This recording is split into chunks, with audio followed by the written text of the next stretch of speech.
Cuento de Navidad. Juan Bosch. Capítulo 4. Había sucedido que el Señor Dios también se enteró a tiempo de que los tres reyes iban camino a Belén.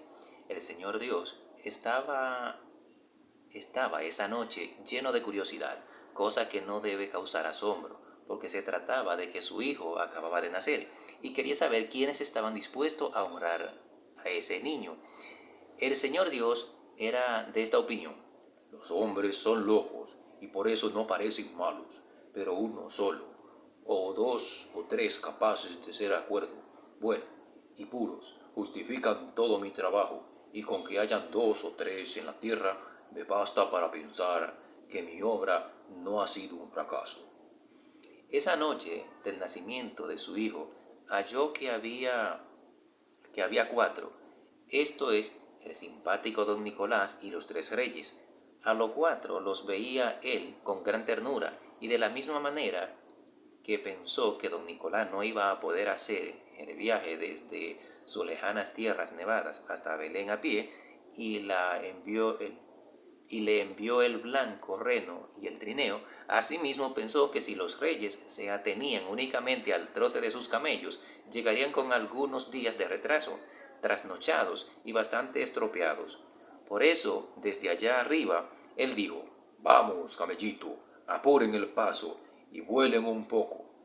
Ni qué decir que los propios camellos no sabían lo que le pasaba, porque a poco ya ni ponían las patas en tierra.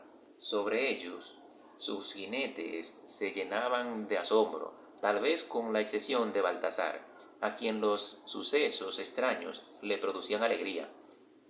De esa manera volaban en vez de trotar. Las hermosas bestias del desierto llegaron con exhalaciones a Belén, y a un tiempo, como si supieran qué hacían, donde doblaron sus rodillas en la puerta del establo. El primero de los tres reyes que se tiró de su camello fue Baltasar. Al asomarse a la puerta, vio a una hermosa y joven mujer que envolvía a un recién nacido en blancas telas, a un hombre de negra barba que le ayudaba en su tarea, a un calmoso buey echado que rumiaba y parecía reflexionar sobre lo que estaba a su vista, y a una mula que mordisqueaba pasto seco. Por el roto techo del establo entraba la vivísima luz del lucero, llenaba de esplendor al grupo de la mujer, el niño y el hombre y el niño, y daba tal transparencia al cuerpo del niño que éste parecía hecho en el más fino de los cristales. El rey Baltasar, el alegre y bondadoso rey del desierto, tenía un corazón puro, un corazón de esos que reconocen la verdad y no la niegan. En un segundo había observado que, a pesar de estar recién nacido, aquel niño tenía los ojos abiertos e iluminados, ojos a la vez claros y profundos, como los de los seres que han visto cuando hay que ver en la vida.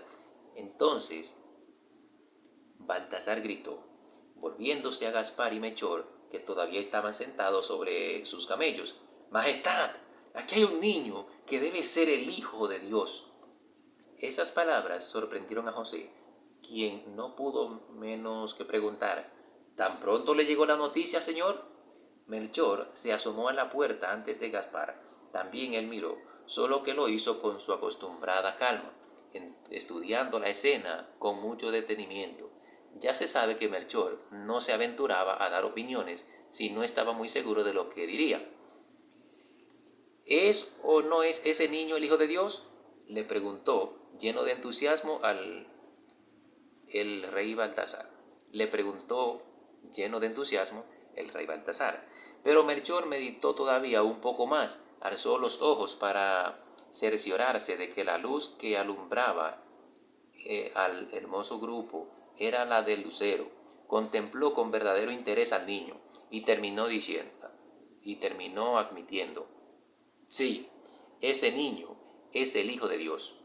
Al oír al sereno y juicioso Melchor hablar así, El corazón del rey Baltasar se desbordó de alegría.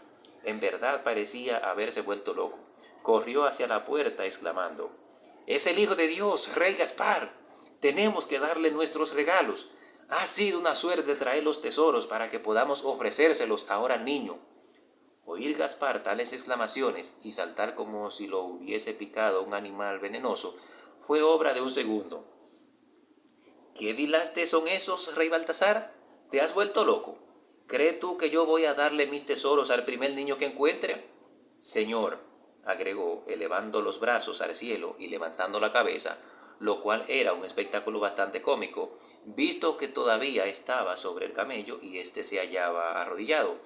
«Este desdichado rey negro ha perdido el juicio y quiere que lo pierda yo también».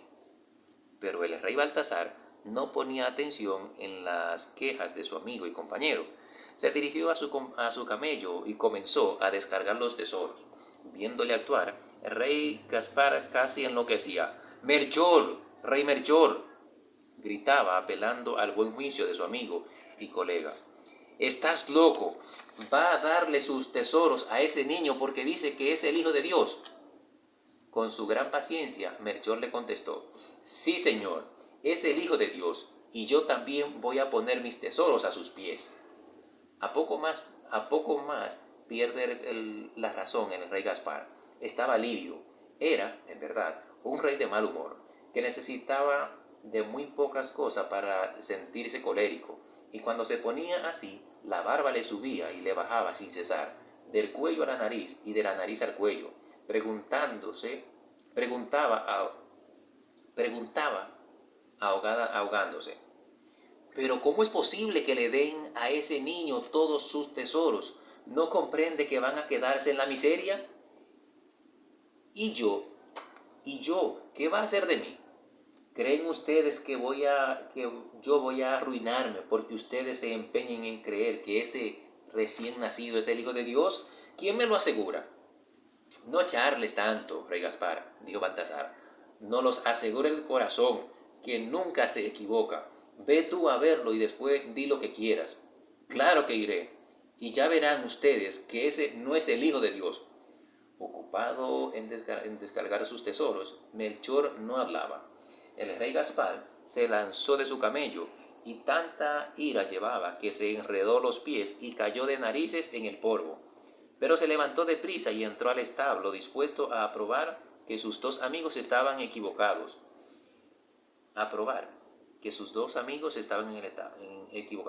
Sin embargo, he aquí que al cruzar la puerta quedó al helado.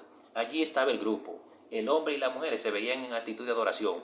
El niño sonreía al viejo rey malhumorado.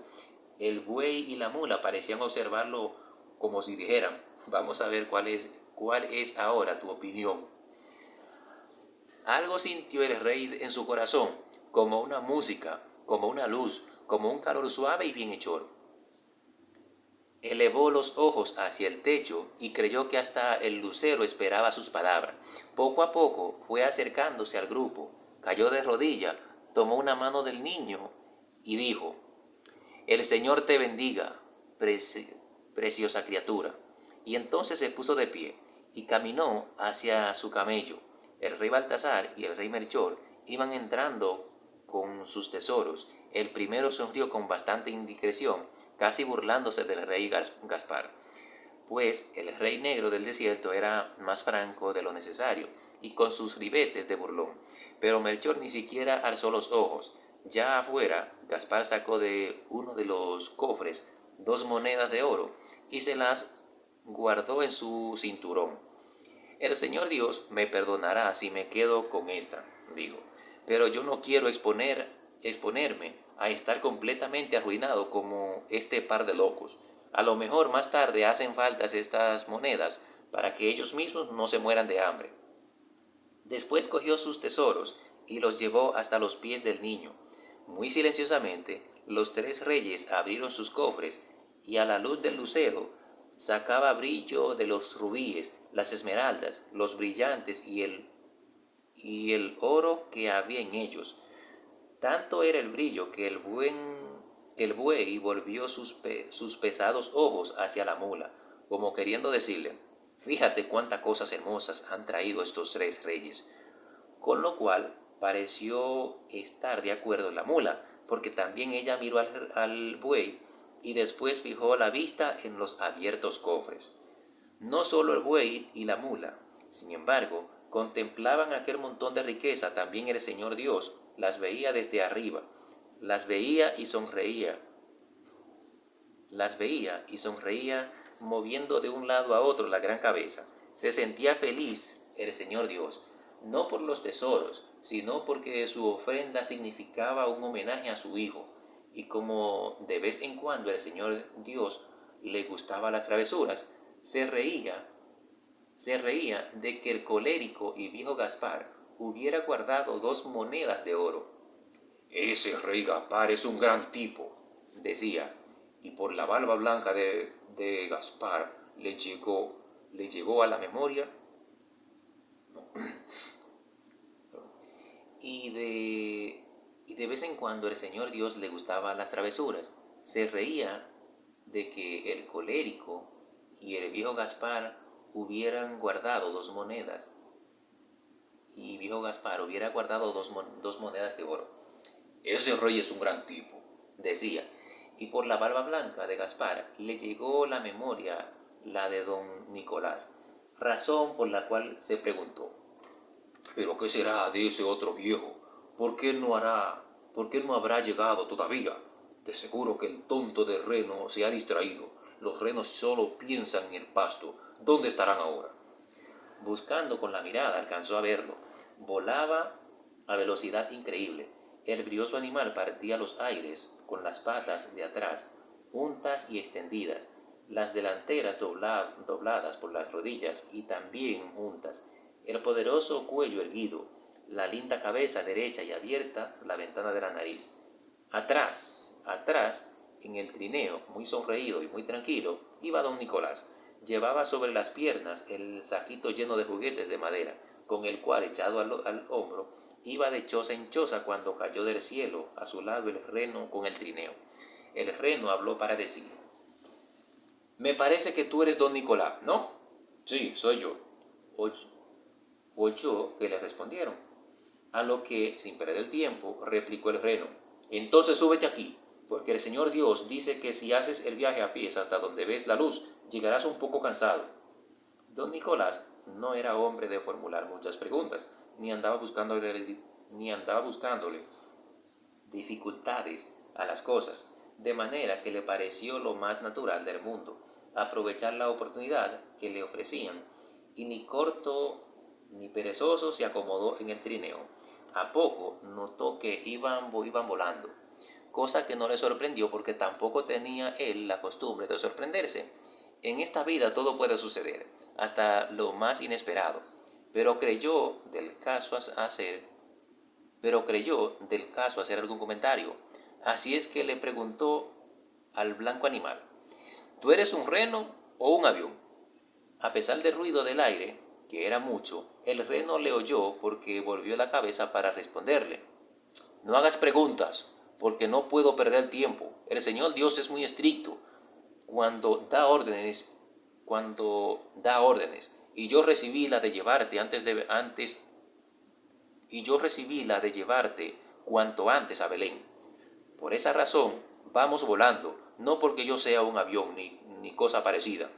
Bueno, bueno, explicó don Nicolás, no es mi intención causarte enojo. Si lo de avión te ha molestado, dalo por no dicho. Lo que sí desearía que me explicara es eso de Belén. ¿Qué es Belén? Siento no poder decírtelo, pero ni yo mismo lo sé. Agárrate, no vayas a caerte, porque dentro de poco vamos a llegar, y en Belén no hay nieve. Si te caes, te rompes por lo menos una costilla. ¿De manera que me traes volando tan lejos para que me rompa una costilla? No, espera eso. No esperaba eso. Pero en fin, hágase la voluntad de Dios, comentó Nicolás. Eso mismo digo yo, y eso es lo que estoy haciendo, afirmó el reno.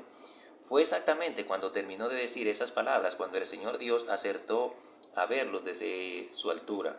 Cuando el reno y su pasajero se acercaban, el lucero parecía despedir mayor luz.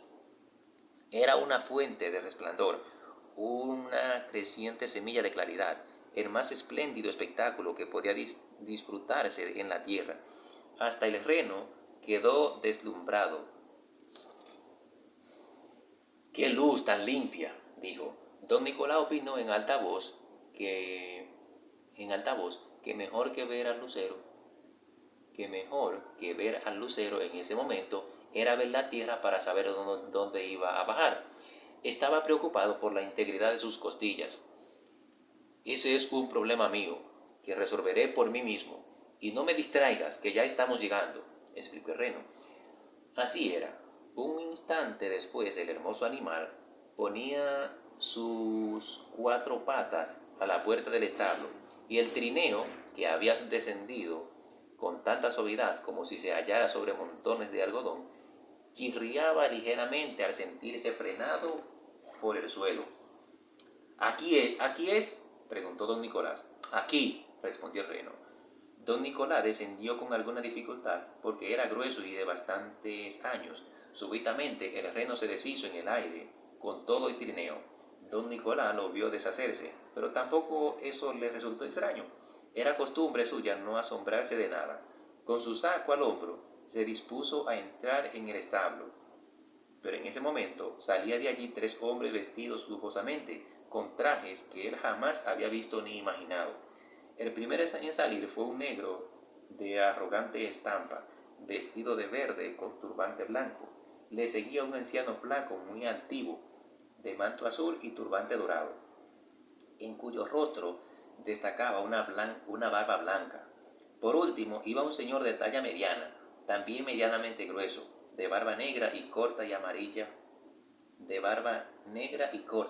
y manto amarillo y turbante rojo. Los 3 salían con expresión feliz. ¿Quiénes serán esos señores?, se preguntó don Nicolás, y se quedó mirándoles a la vez que los 3 le miraban a él, tal vez sorprendido por su figura, su ropa tan desusada en esos parajes, su barriga saliente y su semblante alegre. Los reyes comenzaron a hablar entre sí. El negro avanzó hacia su camello y de pronto se puso a gritar: «Majestad, venga a ver, aquí ha sucedido algo raro. Los camellos están cargados de tesoro». Melchor y Gaspar corrieron a comprobar lo que decía su compañero Baltasar, y los 2 se quedaron mudos de asombro ante aquella riqueza. Allí había muchas veces más tesoro de lo que ellos habían dejado a los pies del niño. No podían comprenderlo. Melchor, siempre sensato, estudió la situación en silencio y después dijo: «Aquí debe haber un error, Majestad. Propongo que averigüemos quiénes son las personas que olvidaron estas riquezas y que se las devolvamos cuanto antes. Es posible que haya habido un cambio de camellos y que estos no sean los nuestros, sino otros». ¿Para qué te digo? ¿Para qué dijo tal cosa? El rey Gaspar por poco lo fulmina. Saltó con la agilidad de un mono y quería meterle los puños por los ojos. «¿Estás loco?», decía. «¿Cómo se te ocurre decir eso? ¿Qué persona con 2 dedos de frente va a abandonar 3 camellos cargados de riqueza? ¿No ves además que estos son nuestros camellos? ¿Estás tan ciego que no los reconoces?». Baltasar terció para decir: «Majestad, puede ser que sea un regalo del Señor Dios en vista de que le hemos dado a su hijo cuanto teníamos». El rey Gaspar no necesitaba explicación tan estimulante para estar de acuerdo con su amigo, y olvidando las muchas veces que él había criticado a Baltasar por ligero, afirmó: «Así es, sin duda alguna. Baltasar siempre acierta porque este negro es muy inteligente. Además, ya es tarde, nosotros estamos cansados, y yo opino que lo más prudente es que volvamos a nuestro reino y allá hagamos las averiguaciones del caso. Yo, por lo menos, me voy ahora mismo». Dicho y hecho, se trepó en su camello y en el acto salió al trote. Baltasar dijo: «No lo dejemos ir solo, Melchor, porque podría suceder que un grupo de bandoleros les asaltara en el camino». y como Melchor estuviera de acuerdo con la salvedad de que al llegar debía investigar el origen de los tesoros, montaron y se fueron. Tuvieron que hacer trotar a las bestias para alcanzar a Gaspar, que iba ya bastante lejos, siempre murmurando: «Pero qué cambio el de Melchor. Ha perdido el buen juicio ese pobre rey. Ha perdido el juicio ese pobre rey. Proponer que hiciéramos averiguaciones a esta hora». Mientras ellos se alejaban, el buen don Nicolás los veía desde la puerta del establo y el Señor Dios desde su agujero en las nubes. Don Nicolás pensaba: «Son raros, pero simpáticos». Y el Señor Dios: «La verdad es que mi hijo ha sido honrado debidamente por esos reyes». En su satisfacción, él no sabía a cuál prefería. Le había gustado el entusiasmo del negro y la tranquilidad de Melchor, pero le había hecho sonreír las inquietudes y la picardía de Gaspar. Estaba sonriéndose todavía el señor cuando don Nicolás decidió entrar al establo. Quería ver qué había en el destartalado caserón, en cuyo interior estaba a raudales la luz del lucero. Se oían adentro balidos de ovejas y ruidos de animales que se movían. Don Nicolás se asomó a la puerta. Y qué conmovedora escena la que vieron sus ojos. Del lucero caía un rayo de luz sobre el niño. Este dormía de la manera más plácida inimaginable, sobre un montón de heno seco. A su lado, contemplándole con arrobo, estaba una joven y bella mujer, en cuyo rostro se adivinaba la dicha materna. Cerca de ambos, un señor de negra barba preparaba pedazos de madera para encender una hoguera, porque la noche era fría. Sin embargo, no era en el grupo humano. Y en su honda paz, donde estaba la parte conmovedora de la escena, era en su fondo, pues tras la mujer, el hombre y el niño se hallaban varios de los animales del establo: el buey, una vaca, un asno y una oveja, y todos miraban fija y dulcemente hacia el niño, con ojos casi humanos, como si comprendieran que esa criatura que dormía sobre el montón de heno no era igual que todos los niños del mundo. En su candor de viejo bondadoso, a don Nicolás no se le escapó la extraña atención de los animales. Pensó: los animales solo se sienten atraídos por las armas puras, y eso quiere decir que ese niño ha nacido con un alma excepcional. Pero no dijo eso ni nada parecido, solo dijo: «Bueno, buenas noches, señores». José levantó la cabeza y dejó de atender a su hoguera. La figura de don Nicolás le causó verdadera sorpresa. ¿De dónde llegaba ese viejo gordo y bonachón? Jamás había visto él a nadie que vistiera así, ni que tuviera ese aspecto, ese cutis tan rojizo, esos ojos tan azules, esas cejas tan largas y tan blancas. El rostro del recién llegado tenía un aire fuera de lo común. Por lo demás, hablaba con voz pausada y alegre. «Bienvenido a este lugar», dijo José. «Creo que esto es Belén, por lo menos. Eso explica. Creo que esto es el reno, por lo menos. Eso explicó el reno», expuso don Nicolás por decir algo para empezar la conversación. José pensó: ¿de qué reno hablará? ¿Qué será un reno? Pero se tranquilizó con la idea de que tal vez Reno era el nombre de alguna persona a quien él no conocía. «Sí, esto es Belén», explicó. «Y esta casa es el establo, mejor dicho, uno de los establos de Belén. Yo he venido aquí sin saber cómo ni por qué, señor», dijo don Nicolás, «pero lo cierto es que me alegro de haber venido, porque en mi vida había visto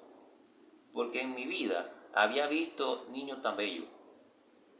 Pero lo cierto es que me alegro de haber venido, porque en mi vida no había visto niño tan bello». tan sano y tan tranquilo. Me parece que si Dios tiene un hijo deberá ser así. José miró entonces a María y ambos sonrieron. Señor, dijo José, usted no anda errado, porque ese niño que duerme ahí es el Hijo de Dios. Ah, claro, tenía que ser. Eso es lo que me ha traído aquí, el sentimiento de que algo grande había sucedido en estos lados, explicó don Nicolás, como si hablara consigo mismo y como si no hubiera más gente allí. José se puso de pie y se acercó a don Nicolás. Luego, mostrándole los cofres abiertos, dijo: Mire lo que le han traído los reyes del desierto. Don Nicolás contempló las joyas, las piedras preciosas, el marfil, las monedas, pero lo miró todo sin mayor interés. Sí, muy hermoso. También yo le traigo algo. No son tesoros porque soy pobre. Se trata de juguetes de madera que yo mismo hago. Ovejas y patos y caballitos tallados en pedazos de árbol. Con movimientos muy naturales, don Nicolás se descolgó el saco del hombro, lo abrió y comenzó a sacar sus juguetes. María tomó uno de ellos y se lo llevó a la cara. ¡Qué lindos son, señor!, dijo. Gracias, señora, pero yo sé que no son lindos ni ricos. Solo que se los ofrezco al niño de todo corazón. ¿No quiere calentarse y tomar algo?, preguntó José, que se sentía conmovido y no hallaba qué decir ni qué hacer. No, porque el reno me espera y tenemos que hacer un viaje muy largo. Pero debería descansar un rato aquí con nosotros, señor, opinó María. No, no puedo. Debo irme. Quisiera darle un encargo, señor. Quisiera que le dijera al Señor Dios de mi parte que tiene el hijo más bello y más sano del mundo, que me ha dado mucha alegría conocerlo, y que si ese niño va alguna vez por mis tierras, yo le guardaré muchos juguetes. Y buenas noches, señores. Muy buena suerte para usted, señora. En diciendo esto, don Nicolás dio la vuelta y salió. Se sentía feliz. Había visto un niño hermoso y una escena delicada, y a él lo bello le hacía dichoso. Además, siempre recordaría esa extraordinaria luz que bañaba el establo y hacía transparente el cuerpo del Hijo de Dios. Al salir, vio que del aire mismo se formaba el reno.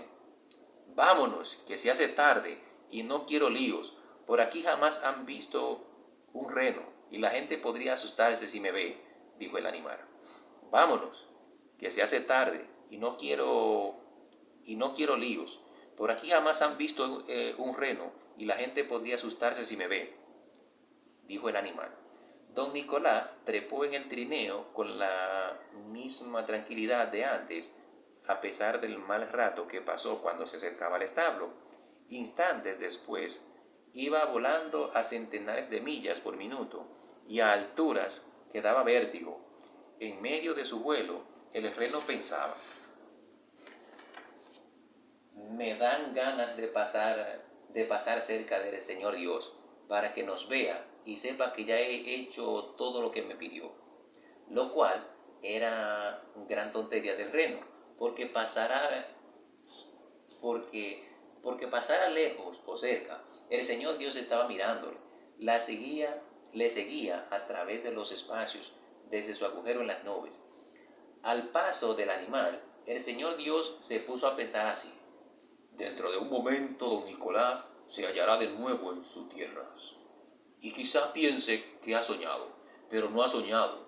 Ha ofrendado a mi hijo sus juguetes, le ha dado el cariño de su corazón. De acuerdo con su carácter y sus medios, ha estado a la altura de los 3 reyes. Mi hijo ha sido debidamente honrado. En eso bostezó. Tenía el sueño el Señor Dios. El Señor Dios era un consumido dormidor, y hay personas que piensan que con ello Él ha dado mal ejemplo a algunos hombres, lo cual es señal de gran ignorancia, pues sucede que antes, millares de siglos antes, el Señor Dios estuvo millones de años sin dormir un segundo, trabajando día y noche. Fue cuando hizo los mundos. Hay miles de millones de mundos, y Él los hizo uno a uno. Él soplaba y decía: tú, soplo, hazte un mundo. Y ya estaba. Pero primero hacía un sol, después varios mundos, para que rodaran alrededor de ese. Creó millones de soles y miles de millones de mundos. Cada vez que hacía uno de estos, lo lanzaba bien lejos y le decía: tú girarás en esa dirección y de ahí no te saldrá nunca. Ten cuidado, porque ustedes los mundos son dados a no atender cuando se les habla y después se ponen a hacer disparates. Y si tú haces alguno, te convierto en cometa para que viajes sin cesar de un extremo a otro del firmamento, o te hago reventar. Y de sus manos salieron soles y soles, mundos y mundos, todas esas estrellas que se ven de noche e infinito número que no se pueden ver, que no pueden verse. Jamás descansan. Cada uno de ellos le consumía por lo menos un día y una noche de trabajo, de manera que el Señor Dios estuvo millares de millones de días y de noche sin descansar y sin dormir, lo cual explica que después sintiera sueño constantemente. Era, pues, una gran tontería de algunos hombres echarle en cara que que fuera dormilón.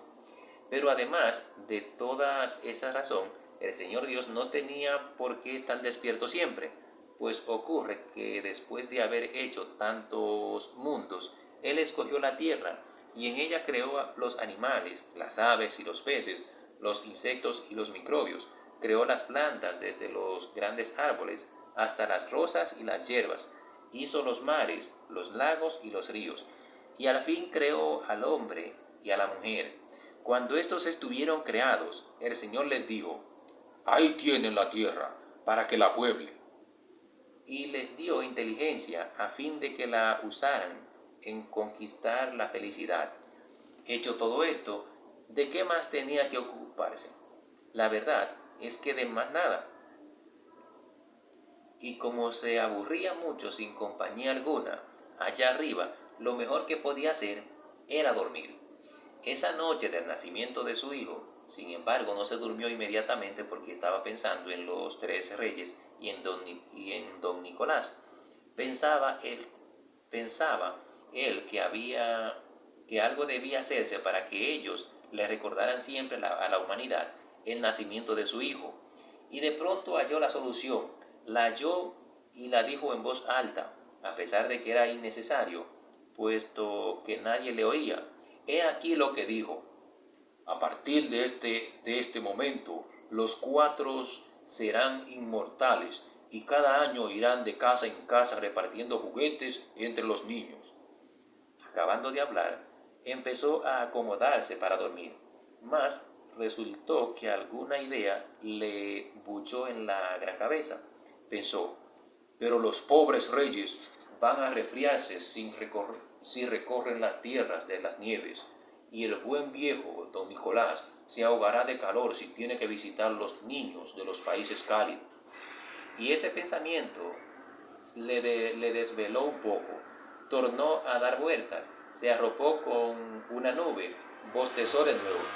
¡Ah, caramba!, dijo de pronto, golpeándose en la frente con una mano, y de nuevo en alta voz: si la solución es tan fácil, lo mejor es que don Nicolás visite las casas de los niños que viven en los países de nieve y los reyes las de los que viven en las tierras calurosas. Así se les evitan a los cuatro enfermedades y contratiempos. El Señor Dios, sin embargo, olvidó que don Nicolás viajaría en trineo y llevado por un reno veloz, mientras los reyes cabalgarían camellos, animales más lentos, razón por la cual el primero podría llegar siempre el día de la Navidad, mientras que los segundos perderían tiempo y llegarían más tarde, quizás 2 semanas después. Pero ese era un detalle casi sin importancia. El Señor Dios tenía demasiado sueño para detenerse en detalle. Se dispuso, pues, a dormir, y en el acto estaba roncando. Allá abajo, en Belén, se oyeron ruidos que procedían del cielo.